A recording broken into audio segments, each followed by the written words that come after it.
আল্লাহ রসুল 6 মাস আগে জানাই দিছে, আবু বকর আপনি আমার সাথে হিজরত করবেন মদিনায়। আল্লাহ রসুল 6 মাস পরে আবু বকরের ঘরের দরজায় গিয়া রাত্রবেলা নাড়া দিছে। আবু বকর সাথে সাথে দরজা খুইলা লাব্বাইকা ইয়া রাসূলুল্লাহ। আল্লাহ রসুল ডাক দিয়া বলে, আবু বকর আপনি কি ঘুমান না? আবু বকর ডাক দিয়া বলে, ও নবী আপনি দুজাহানের বাদশাহ, আপনি নবী আইসা আমারে ডাক দিবেন, আর আমি আবু বকর যদি ঘুমাইয়া থাকি আপনি নবী কষ্ট পাইবেন না। না আমি এইটা মানতে পারবো না। আপনার তো এতিম নবী, আপনার মা নাই, আপনার বাবা নাই, ওই মক্কার মানুষগুলো আপনারে মক্কায় থাকতে দেয় নাই। আপনার সারা জীবন কান্নার কান্না সব উম্মতের জন্য।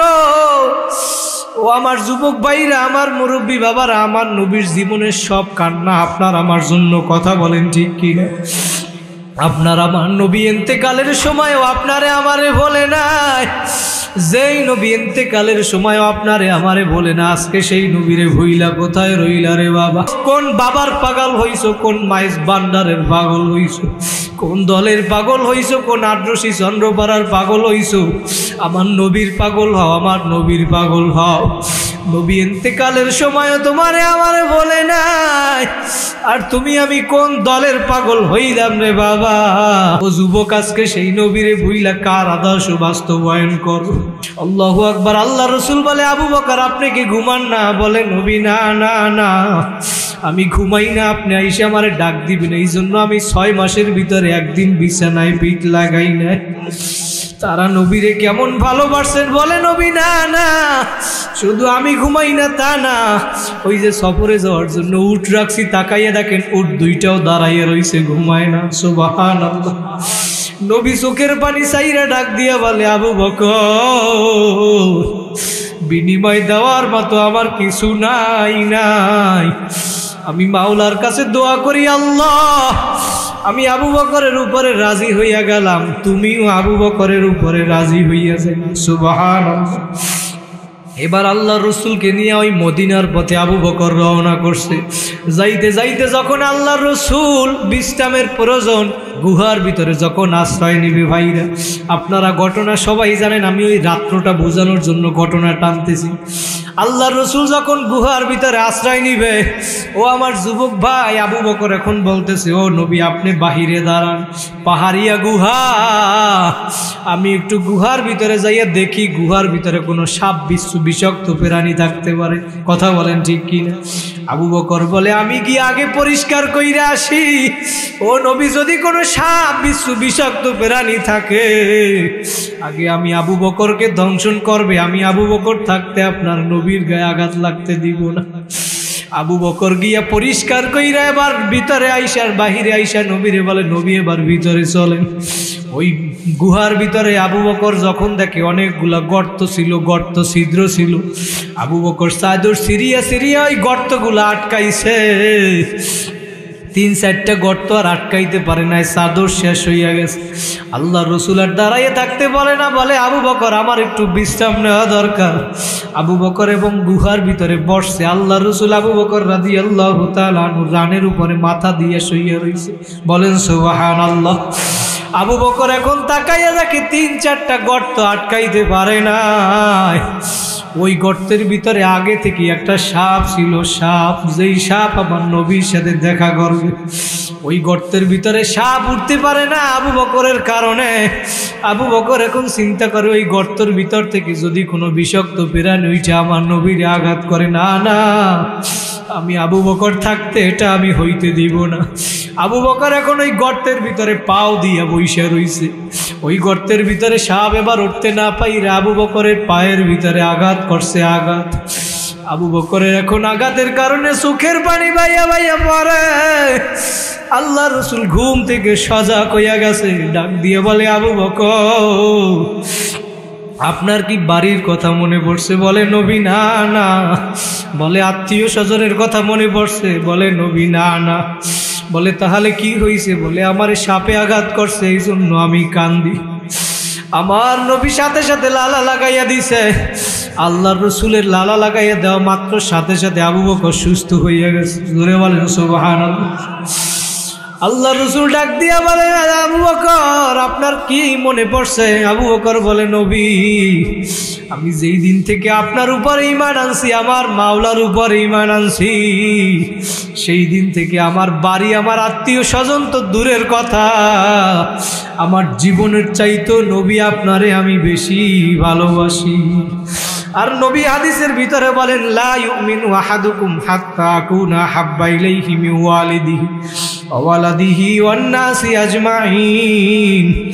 তোমাদের ভিতরে ততক্ষণ পর্যন্ত কেউ কামেল মুমিন হইতে পারবা না যতক্ষণ পর্যন্ত তোমার মা বাবা, ছেলে সন্তান, আত্মীয় স্বজন, এমনকি তোমার জীবনের চাইতো যতক্ষণ পর্যন্ত আমি নবীরে বেশি ভালোবাসতে না পারবা ততক্ষণ পর্যন্ত কামেল মুমিন হইতে পারবা না। কথা বলেন ঠিক না বেটি? আল্লাহ রসুল এবার ডাক দিয়া বলে, আবু বকর আপনি আমার এতক্ষণ কেন বলেন না আমি লালা লাগাইয়া দিলে আপনি তাড়াতাড়ি সুস্থ হইয়া যাইতেন? এবার আবু বকর ডাক দিয়া বলে, আপনি নবী, দুজাহানের বাদশা আপনারে না বানাইলে দুনিয়াই হইতো না। আর আপনি দুজাহানের বাদশা আমার রানের উপরে ঘুমাইয়া রইছেন, আর আমি আপনারে ডিস্টার্ব করব নবী? না না, আমার আবু বকরের কলিজাও যদি ফাটিয়া যায় তারপরেও নবী আপনার ঘুমে আমি ডিস্টার্ব করব না। ওই রানের উপরে ঘুমাইয়া রইছে, আল্লাহ রসুলের চেহারার দিকে আবু বকর তাকাইয়া রইছে, ওই এক রাত্র নেকি। এবার ওমর বলতে আছে, আবু বকর মনে আছে কিনা? বলে, আমার সব নেকি আমি আপনারে দিয়া দিব। আবু বকর আপনার এক রাত্র নেকি আমারে দিলেই যথেষ্ট। জোরে বলেন সুবহানাল্লাহ। আবু বকর এখন চিন্তা করে, আমি ওমরকে দিতে চাইলাম সব নেকি, আর ওমর বলতে আছে এক রাত্র নেকি দিলেই যথেষ্ট। সে আবু বকর কেমন ছিল? আবু বকর ওমর, উসমান, আলী, তালহা, জুবায়ের, সাহাবায়ে কেরাম তারা নেকের প্রতিযোগিতা দিছে। কথা বলেন ঠিক কিনা? আর আমরা এখন গুনার প্রতিযোগিতা দেই। আবু বকর এক নম্বরে জান্নাতে সার্টিফিকেট পাইছে, তারপরেও নামাজের জন্য পাগল ছিল কি ছিল না? মসজিদে নববীর ভিতরে রাত্রে দাঁড়ায় দাঁড়ায় কান্না করে আবু বকর, চোখের পানি ছাড়ে আর কুরআন তেলাওয়াত করে। আল্লাহর নবী হুজরার ভিতরে বৈশা শুনে কে যেন মসজিদের ভিতরে কান্দে।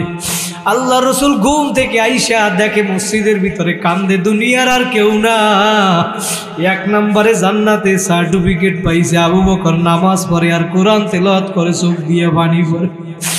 নামাজ শেষ করার পরে আল্লাহ রসুল ডাক দিয়া বলে, আবু বকর আপনি কেন কান্না করেন? আপনি তো জান্নাতে সার্টিফিকেট পাইছেন।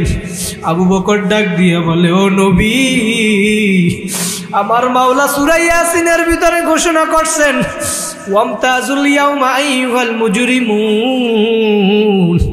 আমার মাওলা কিয়ামতের দিন ঘোষণা করবে, হে নাফরমানের দলেরা তোমরা আলাদা হইয়া যাও, আমার নেককার বান্দা বান্দীদের থেকে তোমরা আলাদা হইয়া যাও। আবু বকর বলে, ও নবী, আমি যদি কিয়ামতের ময়দানে নাফরমানের কাতারে পড়িয়া যাই, আমি আবু বকরের কি অবস্থা হবে? এক নম্বরে জান্নাতে সার্টিফিকেট পাইছে।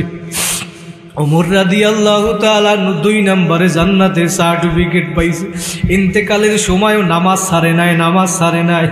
ওমর রাদিয়াল্লাহু তাআলা যেই দিন ইন্তেকাল হবে, যখন নামাজের ভিতরে যখন দাঁড়ায় গেছিল মেহরাবের ভিতরে, ওই মেহরাবের ভিতরে আগে থেকে আবু লুকলু নামক লুকাইয়া ছিল ওমরকে হত্যা করবে। যখন নামাজে দাঁড়ায় গেছে, ওমর রাদিয়াল্লাহু তাআলা আনহুর এইখানে ছুরি দিয়ে আঘাত করছে কতগুলা।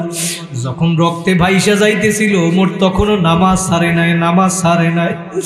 ও যুবক, আর তুমি আর আমি দৈনিক 5 ওয়াক্ত নামাজ ঠিক মতো আদায় করতে পারো না। কোন দুনিয়ার পাগল হইছো? কেন আবার মাওলা পাঠাইছে? কি করতেছো আর কি নিয়ে আমার মাওলার কবরে রওনা করছো? এই হিসাব নিকাশ মিলাইয়া তারপর কবরে যাইও। কথা বলেন ঠিক কি না? নামাজ পইরা নেক কাজ কইরা আমার মাওলাকে রাজি খুশি কইরা কবরে যাওয়া লাগবে কি লাগবে না?